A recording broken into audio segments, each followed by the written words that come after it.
Hello and welcome to another episode of Bulls Parolees and a Producer. My name is Billy Cooper. I am the executive producer and showrunner for Bulls and Parolees. I am joined by Ms. Tia Torres, the owner-operator of Villalobos Rescue Center and lead cast member.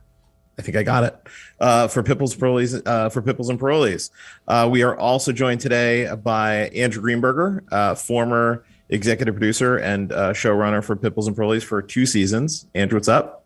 Thanks, guys. I don't usually get invited back to things, so I appreciate coming back. Well, you beat me because I don't usually get invited to anything.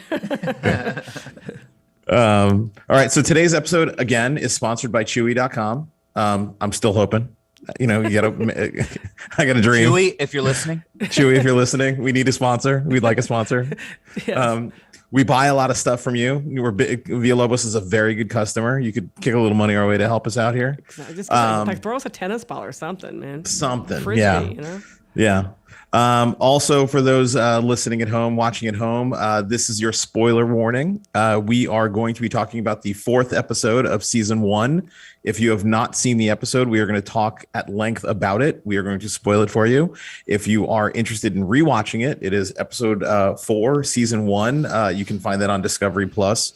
We do have to give them a little plug, not much, but you know, we just nice. Oh, yeah, you just came back. Oh, did I freeze? No, we're okay. Oh, okay, we're good. Okay, cool. It's probably because I'm hungry. I'm really hungry. Oh, okay. Well, yeah. So that is your spoiler warning. Everyone has been warned. We are going to talk about the show at length.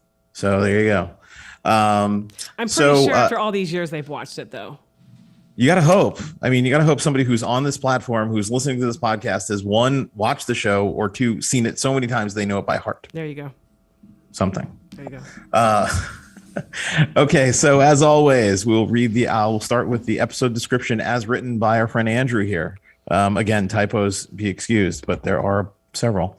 As part of their community service requirement for graduation, a group of students from Firebaugh High School are volunteering at Villalobos. Additionally, later in the week, Tia will be presenting her Don't Judge a Book by Its Cover seminar at the high school. She tasks Robert, who aspires to be an at-risk youth counselor, to prepare a special presentation. Robert teams up with younger daughter Mariah, who has a wealth of previous public speaking experience, to come up with a presentation that'll make Tia proud and inspire his audience of high school kids. That is a mouthful, Andrew. Mm-hmm. Yeah, come on. Really? Yeah. Nothing to say. Hey, I just write. I don't make the show. I just write the update. Synopsis. He just makes us sound good. Yeah. Yeah. So the title of this episode is called Crisis. It originally aired in November of 2009, November 20th of 2009, which. So long ago. It's very interesting though that October, November became our prime time spot for when the show was on. I mean, when I was told the show was that's when I was airing, I always started flipping out because we were on Saturday nights up against college football, up against basketball, up against all this stuff, and everybody kept saying it's a different audience. It's a different audience. It is actually. It is a different audience, yeah. which it took me quite a while to sort of understand and accept it. Mm-hmm. So Tia, let's talk a little bit about the memories of this particular episode. What do you remember most about filming this episode? The stuff with Robert, there's a couple of other interesting storylines that happened later on with Chris and things like that. Like, what do you remember most about this time? Do you want the stuff that happened on camera or stuff that happened off camera stuff to know? Well, whatever's better. A little bit of both. How about that? Oh man, the stuff off camera is pretty wicked. I know when we first met Robert, he was very soft-spoken, just really polite. And then we used to always joke with him. We used to always tell him he was going to be an underwear model. It was his thing because of the way, he was just like a super good-looking guy. And just his mannerisms, he was just so just together and very well-spoken. And I thought for sure, I'm like, this guy, he's going to make it, and I used to tell him, I hope this show helps, launch you into whatever it is you want to do. Later on, I will explain to you why that did not happen, but I was hoping it would. I was hoping that he would take advantage in a good way of the show to help him move forward with something good. I mean, this episode in particular, I felt like, really shows the ups and downs of having parolees working for you. I mean, why do you ultimately, obviously, it was a big hook for the show, the Pit Bulls and the Parolees. But, why do you feel like it was important to show not just the ups, but also the downs? Because it's real. Yeah. That's what really happens, So Yeah. we didn't have to even, we just told everybody, just do your thing. Whatever happens, happens. Just turn your cameras on and just film. And that's what that was the beauty of this. I mean, Andrew, you're responsible for producing the show, and one of your main cast members is MIA. Like Chris was Chris and Mondo. They were number one, number two. They were your guys. And Chris had a tendency not to start showing up, but then like when he's gone, how does that start to make you feel? This was a really tough episode for me for a couple of reasons. Obviously, Chris violating was really upsetting to me. I had just talked to him maybe a week earlier because, it had been brought to my attention that he was struggling. And I mean, I assume it's okay to say that he was back using drugs. Mm-hmm. And I talked to him about it. And, my thing with the parolees was always, I'm not going to judge you guys. Like I'm not your PO. So I'm not, if you're going to do drugs, you're going to do drugs. I'm not going to stop you from doing drugs until it affects your ability to do the show. So I sort of had that conversation with him and I mean, in retrospect, he shined me on. He conned me. He said, "Oh yeah, no, I got it under control." He said he was going to start Narcotics Anonymous. That should have been a real red flag that he got you. Me. Yeah. Yeah, but it was sad because he was actually a very nice guy.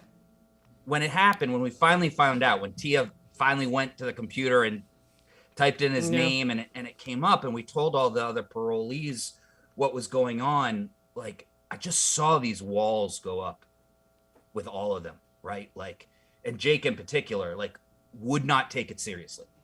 He was like cracking jokes and laughing, and at first that was annoying me and I was getting pissed at him, but then I kind of realized, like, no, this is a self-defense mechanism that they're doing, because plus a lot of them just get used to it. They just get used to it. You get used to They hearing. they just know it's part of what they do. Mm-hmm. Yeah. And the other thing I'll say too is this was one of the first episodes that we set up in pre-production. This storyline of giving the presentation, we created this for Chris. Like, this was supposed to be his big coming out moment, and then of course that's the episode that he failed on. Yeah. Mm-hmm. I mean, Tia, how often? I mean, I've heard it over the years that you used to do a lot of programs with at-risk youth and things like that. So how, Andrew says they set it up and put it all together and did it for, whatever. But how common was it to have groups of kids volunteering? And, and obviously now in Louisiana, it's not as commonplace, but back in California, it seemed like it was a regular thing.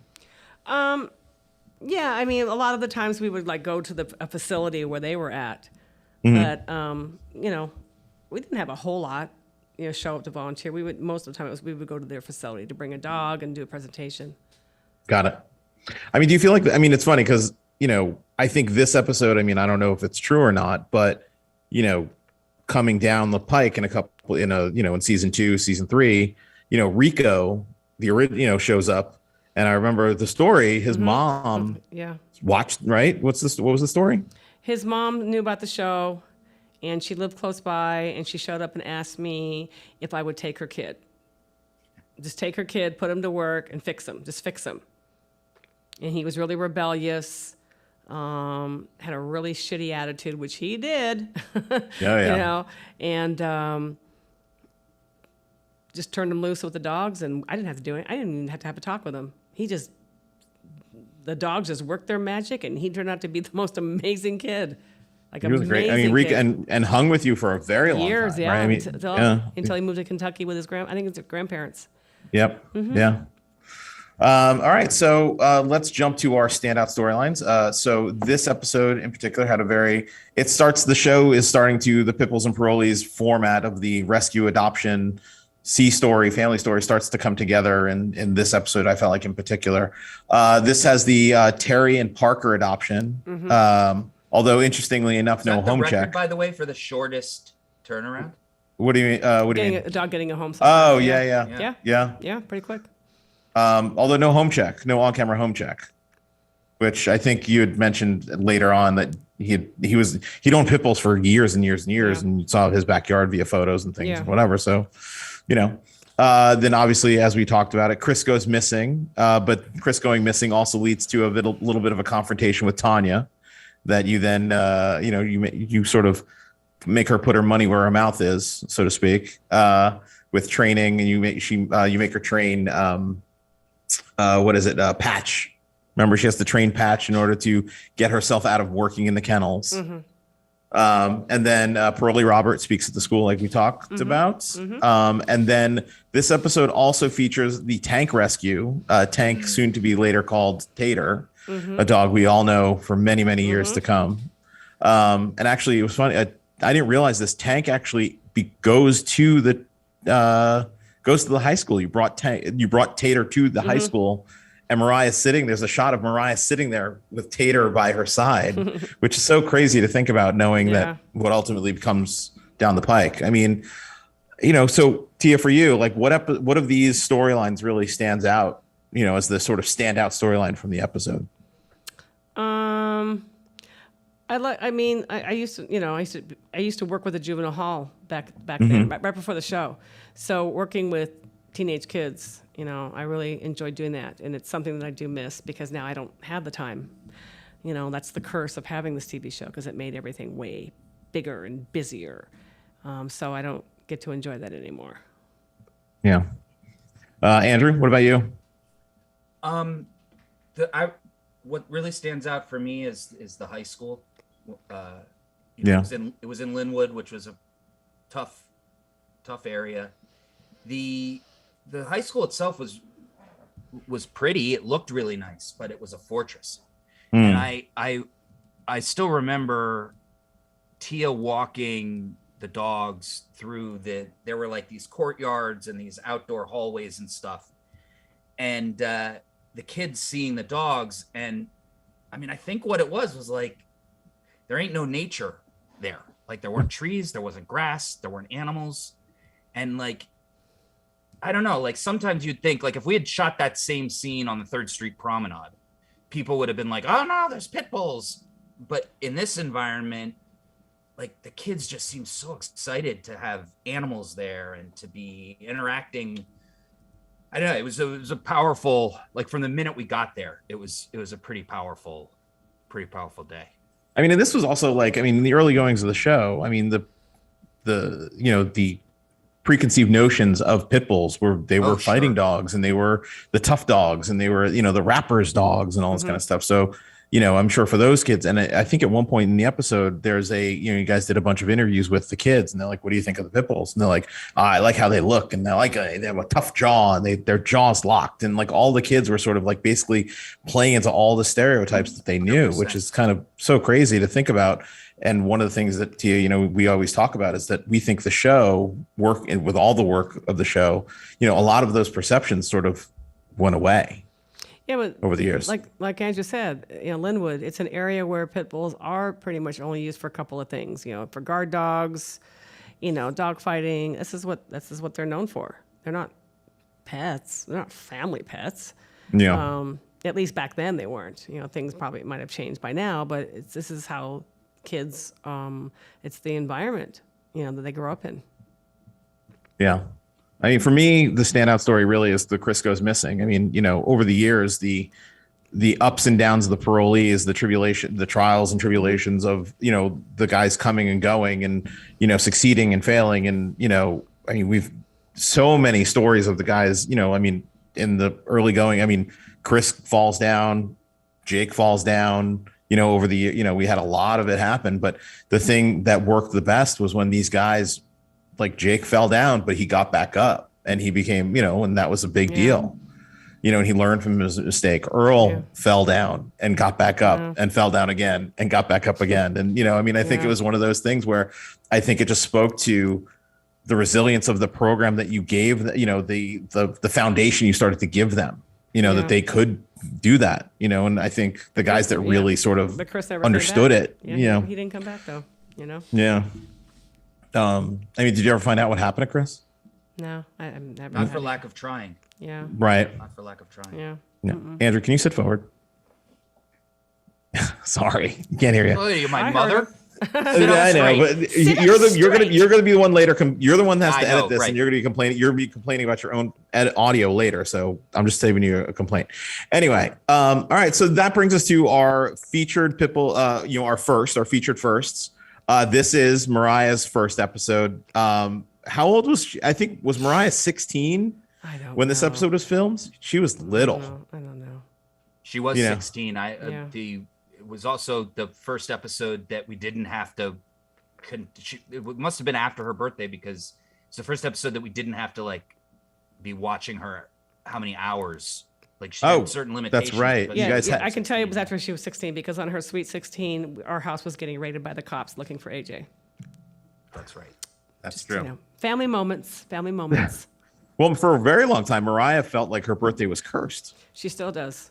We just talked about that the other day. It's so weird you brought that up. Yeah. Because every time her birthday comes around, something not good happens. Because she had a hurricane hit on her birthday, right? There was too much to list. Too much. Too much. Every birthday. Yeah. So this is Mariah's first episode. The first time Tanya asked to be a trainer. And I'm saying it was the first time because it was one of many to come. Yeah. Many career choices. Yeah. And then obviously Tater's first episode. So, and then I'll throw in there the quickest turnaround from a rescue to an adoption. I mean, genuinely, it was 2 different episodes, but what was the time really? It was I don't remember. Weeks. Andrew, do you remember? Few weeks. It was really, really, it was really short. And I remember how this all went down because I really wanted it to happen. But I also, by that time, had learned there was no negotiating on adoptions with Tia. She had to have the final say. Yep. And I remember him we got him to shoot a videotape of his backyard and showing it to Tia and thinking to myself, there's no way this is going to work. There's no way this is going to work. And it worked. Got it. So that's why I know. And at the time, probably, the guy was up north, and I'm sure the budget constraints of doing a road trip to do a home check. No, we had a budget back then because we still were getting catered food and we had hair and makeup. That's true. So maybe that's why. Well, Andrew was spending. I unfortunately, we weren't spending our money on food. We were spending it on road trips. Andrew made the choice to spend it on the catering. Yeah. Anyway, so no regrets. No regrets. Yeah. Yep. So all right. So let's talk about the time machine moment. What's your time machine moment for this episode? What could you, or this time, what would you go back and try and fix if you could? Oh, Jesus, I don't know. I don't know on this one. Do you think you could have gotten through to Chris a little more, maybe? No. Kept him on a tighter leash? No, it's, I used to get super, take it personal and get super emotional when one of our parolees, went astray. And then after a while I was like, I ain't your mother. I ain't your girlfriend. I ain't your baby mom. I ain't your wife. I ain't your sister. So if you want to go fuck up, that's on you. But if you want to do the right thing, I'll be here. So back then I was, that's when I was starting to get into that groove, remember I had, so, what a lot of people don't know at the time is I was going through this stuff with AJ, behind the scenes.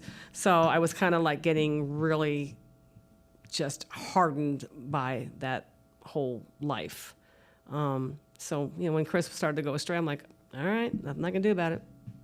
Yeah, the phrase that you started to use over the years that kept coming back was the I'm going to give you the rope. Yep. Right. Give you the rope. You can figure out what you want to do with it. You can throw it to me and I'll pull you in, or you can just, throw it over the cliff and go with it. I don't know what to tell you, but I can't save you every time. You got to meet me halfway. So, All right, so now I'm going to push you. You said there was a good off-camera story that I don't know. So now you're going to tell. Now you're going to tell. It's a good one. It's embarrassing, but it's good. So we had high hopes for Robert because he was like the whole package. He really was, you know. And it's nothing bad, but at one point he was only with us for a very short time. He did a good job at this presentation. Right, but he was only with us for a very, very short time before he started saying that he felt he needed to get more money. Yeah. He was owed more money. And I'm like, you've only been here but a minute. And I want to say like maybe for like a month. It wasn't that long. Just got done doing like 7 years. I think it was 7 years in prison. And he says, yeah, well, I'm an actor. I said, no, you're not an actor. You know, I said, but if, you know, this TV show can help you get somewhere. Like, what, you know, and I said, what does he want to do? Do you want to become a model? Let me know. We'll talk to some agencies. And I was willing to help get there. Right. So I want to say Mikey D got the call. I got the call. Or was it you? From his attorney or his manager, okay? Oh, no. Sorry. I got a different call. Okay. I won't interrupt again. Okay. You go. So, well, then, Andrew, you're going to tell that story in a second. So I think it was Mikey D that got it was Mikey D. And it was this man saying that, you know, I represent Robert and, we want to discuss his contract. And as I was there, and as Mikey D's talking to him, he goes, wait, is this Robert's cousin? He recognized his voice because his cousin had actually come volunteered with us for a while. That's amazing.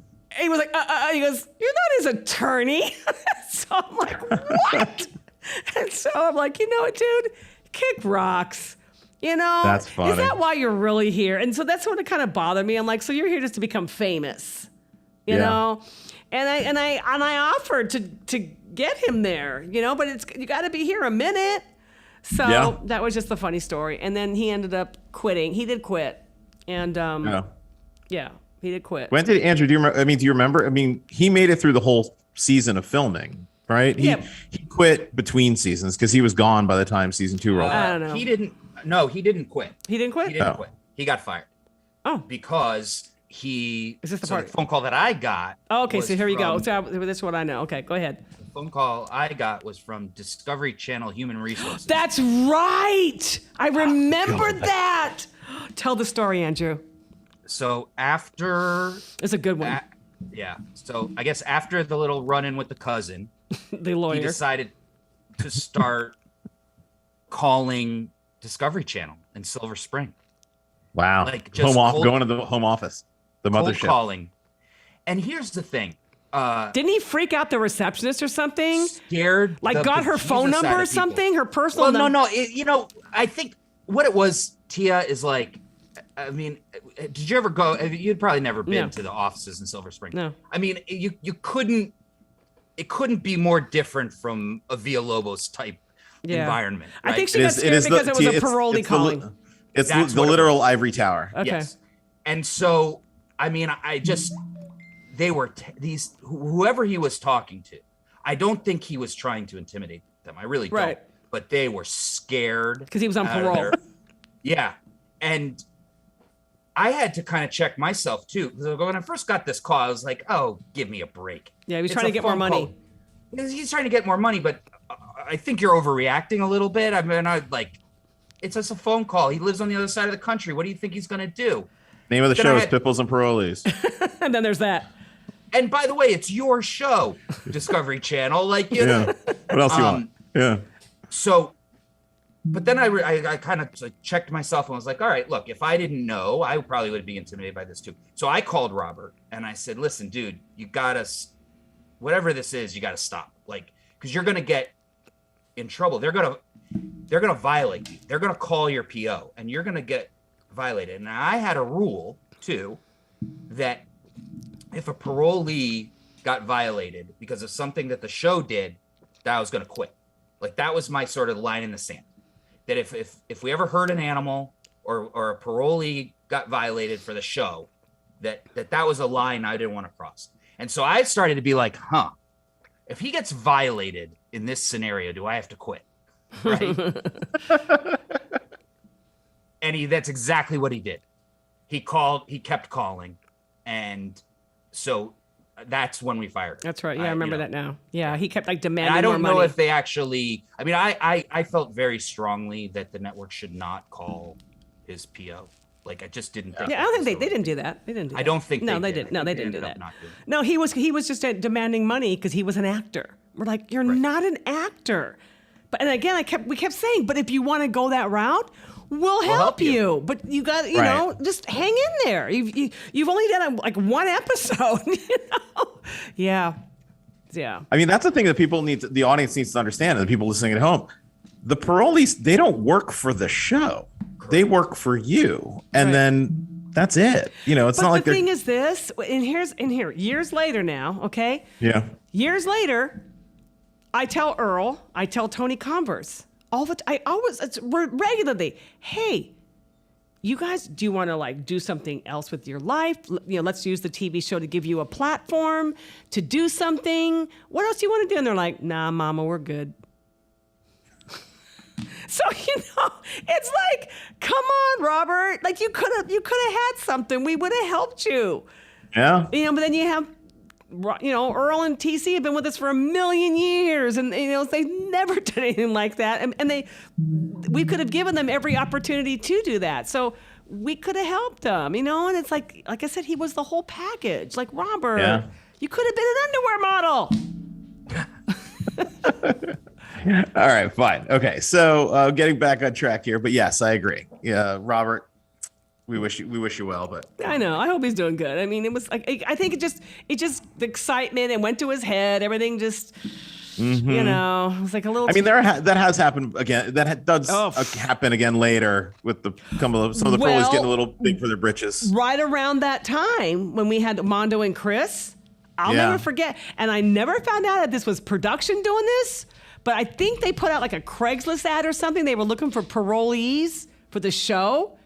And so this guy shows up in like a zoot suit kind of looking thing. Oh, I remember this. Like a really flashy zoot suit and like these, you know, like alligator shoes or whatever. And I'm like, who is this guy? I remember that, yeah. So he's over here saying he did time for armed robbery and he was trying out for the show and to get a job with me. And Mondo and Chris started jamming him up. Turned out he was an actor. He'd never been to prison. Jeez. Yeah, so I mean, you know, it happens. Yeah. All right, so let's talk about our most. What part of the snakeskin boots did he think was? Well, Andrew, he got the boots the same place that you got your boots that you for the snowstorm. Yeah, your snowshoes. Yeah. So let's talk about our MVP and P. So our nominees for the most valuable pit bull. So Patch, who lovingly gave Tanya such a hard time. Parker, and then Tank/Tater. Andrew, what do you think? I'm going to say Tank and Tater because he gave Mariah some great years. Yeah, I got to go to Tater. And he ended up hating me. The woman who called about Tater. She was the Fox News reporter. News reporter, Yeah, but he was such a nice dog back then, and then he just grew up to be an asshole. He was never a nice dog. And when he first got him, he was. Yeah, and when he hooked up with Mariah. But Tater had issues though. I mean, but not in the beginning. But he got so protective over Mariah, you know, so protective over her. So, okay, so Andrew, who's your pick? I'm gonna go with the newscaster who found. No, well, that's you're. She's not a dog. I'm on dogs, Andrew. I'm on dogs. Darn it. Patch, Parker, Tater. Yeah, I'll go with Patch. Okay. Yeah, because gave Tanya a hard time. Yeah, always. Anybody that gave Tanya a hard time, we were in favor of. I mean, I will say that this was one of the first episodes that really featured your training. Were you doing? Yep. I mean, obviously, it got less and less as the years went on. Yeah. But you showing Tanya how to sort of go around and go in both directions, and it just goes to show. It's such a shame that over the years we tried to show you training, but it just kept falling by the wayside. No, just became a thing, a fleeting moment in my life. Yeah. Most valuable person, most valuable nominee person. We know who Andrew's pick is. Okay, so Andrew's gone off script and picked the Fox reporter. Fine. The choices for you, Tia, are Tanya, Mariah, or Robert. I'm gonna say Robert. Good for Robert, man. Yeah. What? I give him some props for being just going for it. You did Yeah, a good job. I'm gonna give this one to. I'm gonna give it to. I was gonna go Mariah, but I'm gonna go. Mariah's got a whole bunch more coming, so let's give it to Roberts. This is probably his one and only shot at winning something. Yeah, so, all right, so that brings us to the end of our breakdown of episode 4, season 1. The episode lovingly called Crisis.